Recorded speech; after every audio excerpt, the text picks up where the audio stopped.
Hello students, I am Arvind Kumar, PhD Physics from Surya School, Rewari. Today we will discuss the last chapter of first unit electrostatic, that means capacitance. And today we will discuss some basic terms that we have already learnt about the electrostatic. That means we study the conductors, that means electrostatic of conductors. So today's topic is some basic concept of electrostatic of conductors. Then we will start the capacitance. Okay. In previous chapter, first, second and third chapter of electrostatic, we discussed mainly some physical quantity. Combining these some physical quantity is summary, it is called electrostatic of conductors.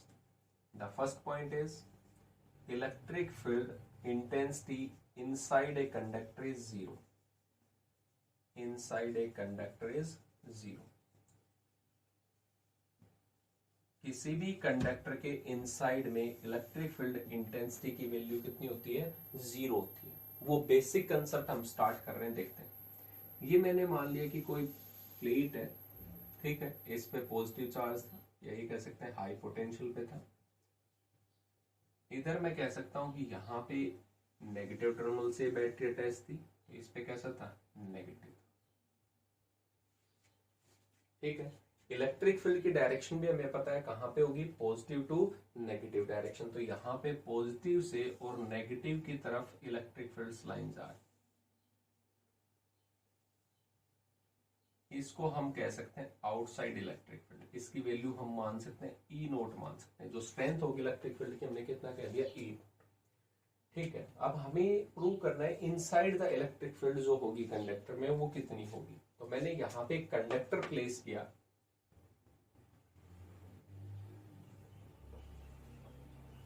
ये conductor हम place कर रहे हैं यहां पे.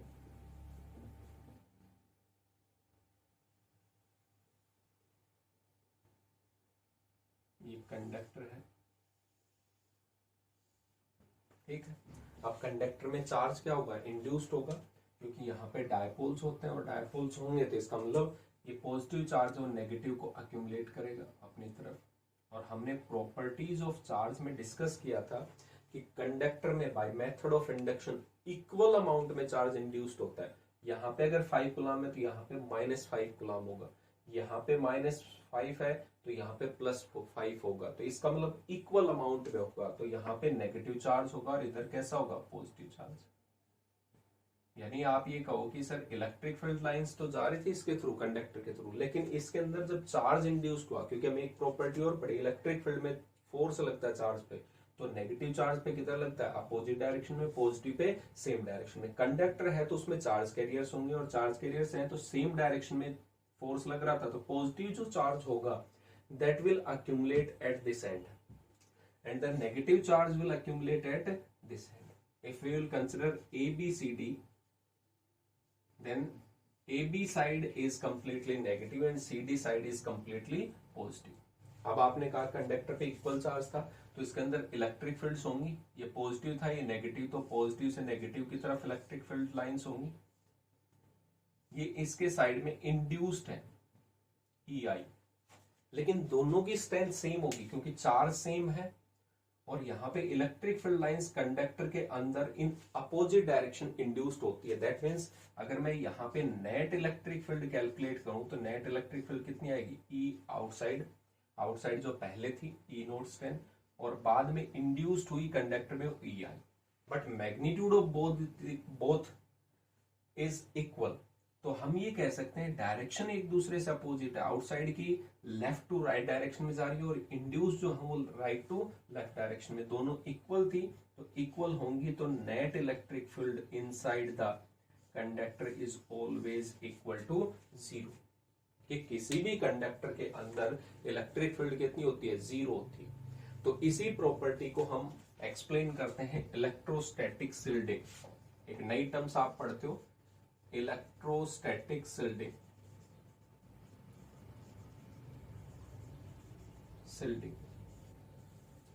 यानी किसी भी रीजन को हमें इलेक्ट्रिक फील्ड से प्रोटेक्ट करना है. यानी कोई भी ऐसा रीजन है रीजन और वॉल्यूम और स्पेस, हमें इसको इलेक्ट्रिक फील्ड बनाना है, electric field is equal to 0।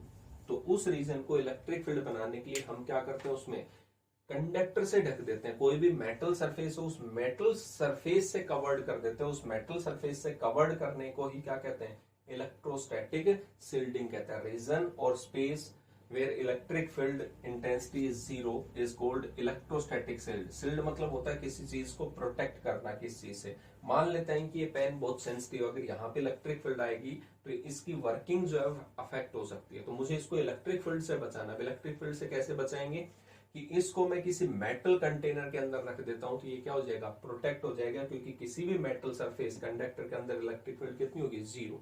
इसलिए कहा जाता है you are safe in inside a car rather than in a tree, upon a tree.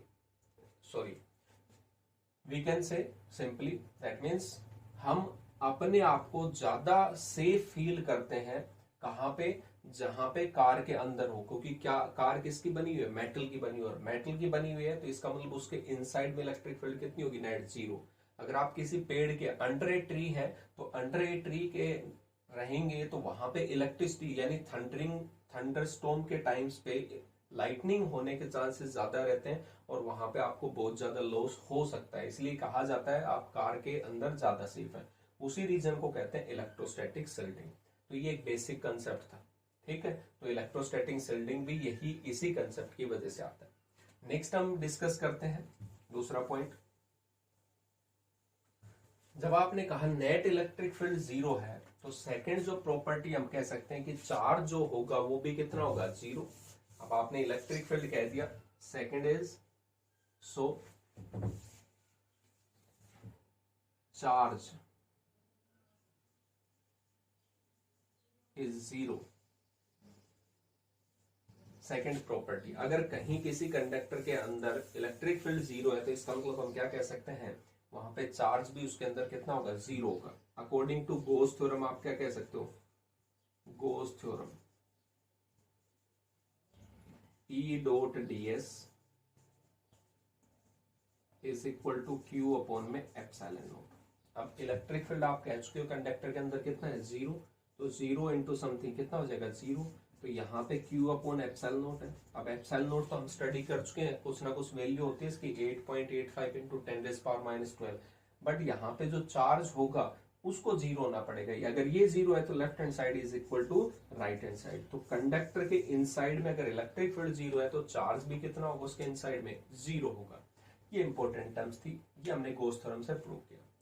Third point और आता है जो हमने इलेक्ट्रिक फील्ड लाइंस में प्रूव किया था, वहां पे भी देखते हैं थर्ड क्या कहता है हमें। Electric field lines is always perpendicular on a conducting surface, is always perpendicular on a conductor. कि कंडक्टर है और उस कंडक्टर पे जो इलेक्ट्रिक फील्ड लाइंस होगी उस वो वैल्यू हमेशा परपेंडिकुलर होगी उस सरफेस से। कैसे कह सकते हैं कि मान लेते हैं ये कोई कंडक्टर की सरफेस है, ठीक है। इस कंडक्टर की सरफेस पे हमें पता है सारा चार्ज कहां पे होता है, सरफेस पे। इसकी सरफेस चार्ज डेंसिटी हमने मान ली सिग्मा, ठीक है। यहां पे मैं कहूं कि इस पॉइंट से और इस पॉइंट तक स्मॉल रीजन लिया और ये डिस्टेंस हमने मान ली dl। तो वर्क डन, पोटेंशियल सेम था, तो वर्क डन जो होगा ऑन सरफेस, क्योंकि यहाँ पे भी उतना ही सेम पोटेंशियल होगा, इस पॉइंट पे भी, तो वर्क डन कितना होगा, 0। तो इस पॉइंट से इस पॉइंट तक, अब अगर इस पे पॉजिटिवली चार्ज है तो इलेक्ट्रिक फील्ड लाइंस कैसी होंगी, अपवर्ड। तो यहाँ पे E dot dl dot product is equal to 0, क्योंकि वर्क डन जो होता है उसको हमने कहा था फोर्स इनटू में डिस्प्लेसमेंट। तो ये डिस्प्लेसमेंट है, इस स्मॉल से डिस्प्लेसमेंट पे मूव कर रहे हैं। इलेक्ट्रिक फील्ड जो भी एंगल होगा वो हमने मान लिया, दोनों के बीच में डॉट प्रोडक्ट होगा। इसको एक्सपेंड करते हैं। वर्क डन आपने पहले कहा था किसी भी सरफेस पे, यहां से यहां किसी भी कंडक्टर के सरफेस पे अगर आप मूव कर रहे हो तो पोटेंशियल सेम होता है, so work done is always 0। तो हमने वर्क डन 0 था तो ये फॉर्मूला अप्लाई किया। तो E एक्सपेंड करते हैं तो E dl cos theta is equal to 0। E is not equal to 0, dl displacement कुछ तो कुछ हुआ है, डिस्प्लेसमेंट भी नॉट इक्वल टू 0, सो क्या हो सकता है, cos theta is equal to 0। तो यहाँ पे थीटा इजकल टू कितना हो जाएगा 90 डिग्री। अब यहाँ पे कोई आपसे पूछे डीएल जो था वो स्मॉल डिस्प्लेसमेंट थी और ई जो था इलेक्ट्रिक फील्ड थी, तो दोनों के बीच में जो एंगल आया वो एंगल कितना था 90 डिग्री। तो किसी भी कंडक्टर की सरफेस से electric field lines will be always perpendicular. ये भी इंपॉर्टेंट पॉइंट है, ये हमने पहले भी एक बार डिस्कस किया था, यहाँ पे भी कंबाइन हुआ तो यहाँ पे भी। फोर्थ पॉइंट कहता कि electric field intensity is sigma upon में epsilon not on a conductor. कहता है कि एक कंडक्टर है और उस कंडक्टर के ऊपर इलेक्ट्रिक फील्ड इंटेंसिटी की जो वैल्यू होती है वो कितनी होगी, सिग्मा अपॉन में एप्सिलॉन नॉट होती है वहां पे। ये भी हम प्रूव कर सकते हैं। ये कोई कंडक्टिंग सरफेस है, कोई भी कंडक्टर मेटल का बना हो कहीं पे भी, मैंने एक स्मॉल सा यहाँ पे सिलेंडर कंसिडर किया, इलेक्ट्रिक फील्ड कुछ ना कुछ होगी यहाँ पे, तो एक स्मॉल सा सिलेंडर यहाँ पे कंसिडर किया मैंने। सिलेंडर की 3 सरफेसेस होती हैं, ठीक है, एक ये डाउनवर्ड डायरेक्शन में होगी, एक ये अपवर्ड डायरेक्शन में होगी और एक कर्व्ड सरफेस। तो इलेक्ट्रिक फील्ड लाइंस अभी हमने पढ़ा इज ऑलवेज परपेंडिकुलर, तो सरफेस के परपेंडिकुलर होगी तो इस सरफेस के थ्रू पास होगी। ये फर्स्ट मान लेते हैं, ये सेकंड मान लेते हैं और कर्व्ड सरफेस थर्ड है। तो इलेक्ट्रिक फील्ड लाइंस यानी total flux is equal to, अगर हम कैलकुलेट करें तो कितना आएगा, φ1 प्लस φ2 प्लस φ3। यहाँ पे φ1 अगर कंसिडर करें तो इलेक्ट्रिक फील्ड है वो सेम डायरेक्शन में है, एरिया वेक्टर तो इलेक्ट्रिक फील्ड हमने मान लिया E, सरफेस एरिया इसका मान लिया ds, जो भी कर्व्ड सरफेस एरिया होगा, और एंगल दोनों के बीच में 0 डिग्री।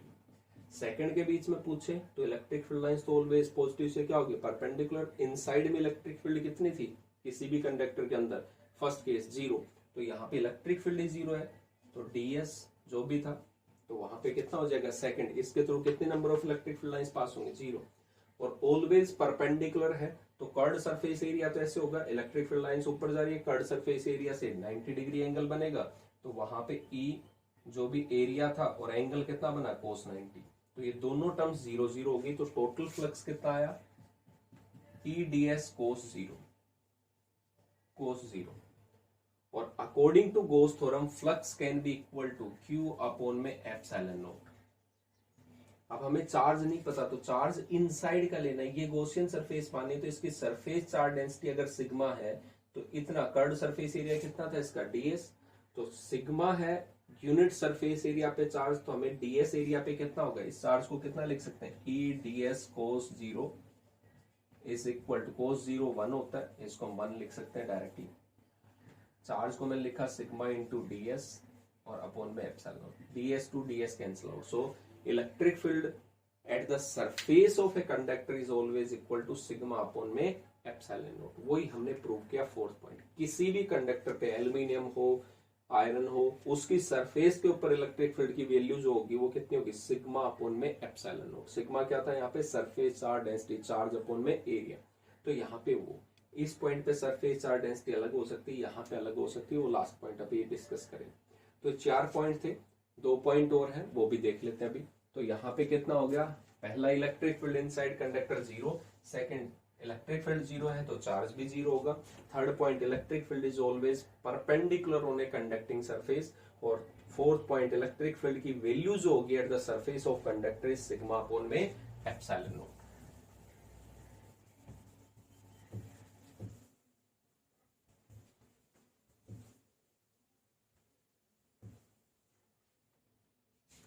देखते हैं फिफ्थ पॉइंट,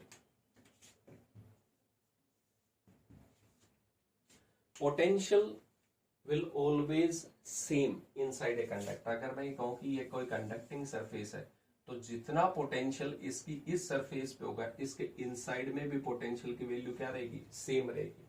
इसको हम किस तरीके से समझ सकते हैं, हमने एक रिलेशन पढ़ा था E is equal to minus dv upon dr। अगर ये कंडक्टर है तो इसके इनसाइड में इलेक्ट्रिक फील्ड कितनी होगी, 0, इलेक्ट्रिक फील्ड 0 है, ठीक है। तो यहाँ पे किसी चीज का differentiation of potential with respect to distance, अगर आप यहाँ से यहाँ पे आ रहे हैं इसके इनसाइड में किसी कंडक्टर के, तो डिस्टेंस के रेस्पेक्ट में डिफरेंशिएशन कितना आ रहा है, 0, तो इसका मतलब उसका पोटेंशियल क्या होना चाहिए, कांस्टेंट, क्योंकि कांस्टेंट का डिफरेंशिएशन ही कितना हो सकता है, 0 हो सकता है, इसलिए हम क्या कहते हैं, potential will always be constant. जितना इसके सरफेस पे वैल्यू हो गई, अगर यहाँ पे +5 वोल्ट है तो इसके इनसाइड में यहाँ पे कैलकुलेट करेंगे तब भी +5 वोल्ट, यहाँ पे कैलकुलेट करेंगे तब भी +5 वोल्ट, क्योंकि इलेक्ट्रिक फील्ड 0 है तो जितना पोटेंशियल होगा उतना ही पोटेंशियल इसके इनसाइड में भी रहेगा, इसलिए पोटेंशियल की वैल्यू क्या रहेगी यहाँ पे सेम। या दूसरे वर्ड्स में हम ये कह सकते हैं कि अमाउंट ऑफ वर्क डन, यहां से और यहां तक मुझे एक चार्ज लेके आना है क्यू कूलम, तो अमाउंट ऑफ वर्क डन कितना होगा, 0 होगा। क्यों, यहाँ पे चेंज इन पोटेंशियल कितना है, यहाँ पे +5 वोल्ट है, यहाँ पे +5 वोल्ट है, तो वर्क डन 0। तो जब हम किस चार्ज को मूव करवाते हैं inside a conductor then work done is always 0, इसलिए भी हम क्या कहते हैं, potential is constant inside the conductor. Last point, electric field intensity आपने अभी पढ़ा, E is equal to sigma upon में एप्सिलॉन नॉट। सिग्मा क्या होता है, चार्ज अपॉन में एरिया इनटू एप्सिलॉन नॉट। अब ये कहता है किसी भी कंडक्टर के ऊपर अलग अलग पॉइंट के ऊपर चार्ज डेंसिटी अलग होती है तो उसकी इलेक्ट्रिक फील्ड इंटेंसिटी की वैल्यू भी क्या होती है, अलग अलग। जैसे मैं ये कहूं, ये मैंने एक पॉइंट मान लिया, ऐसे कोई भी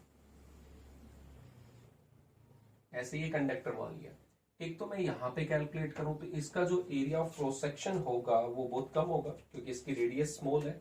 यहाँ पे हम अगर देखें तो ये रेडियस जो थी वो स्मॉल थी, और यहाँ पे अगर कैलकुलेट करें तो इसकी रेडियस जो थी वो ज्यादा थी, ये कैपिटल आर मान लेते हैं।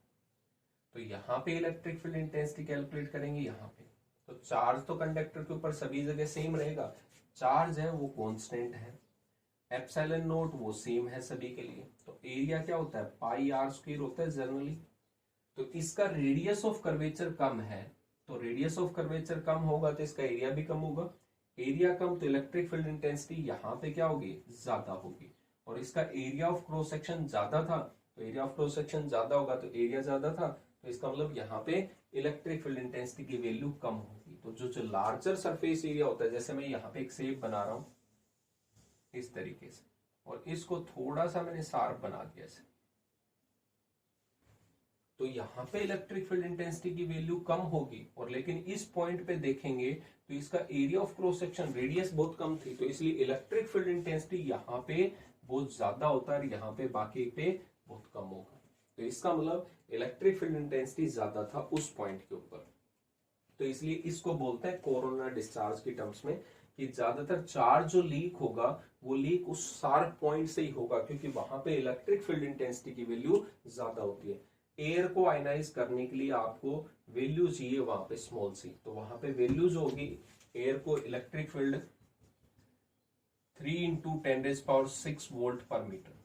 अगर आपको एयर को आयनाइज करना है, यहाँ पे हवा है, ठीक है, मैं चार्ज देते जा रहा हूँ चार्ज देते जा रहा हूँ, तो ये लीक होना कब स्टार्ट होगा वहां में कि इलेक्ट्रिक फील्ड की वैल्यू बहुत ज्यादा होगी, तो आसपास की जो एयर होगी उसको ये आयनाइज करेगा, that means poles positive negative में कन्वर्ट करेगा, तभी वो चार्ज जो होगा वो लीक होना स्टार्ट होगा, डिस्चार्ज होना स्टार्ट करेगा, इसलिए उसको कोरोना डिस्चार्ज के टर्म्स में बोल देते हैं, और वो प्रॉपर्टी इसकी वजह से होती है। तो 6 बेसिक प्रॉपर्टी थी जो अभी तक हमने प्रीवियस चैप्टर में पढ़ा था, इलेक्ट्रोस्टैटिक ऑफ कंडक्टर। एक बार रिवाइज करेंगे क्योंकि पीछे बहुत ज्यादा रिवाइज हो चुकी है हमारे पास में, लेकिन इन सब का आज जो था वो समराइज फॉर्म थी।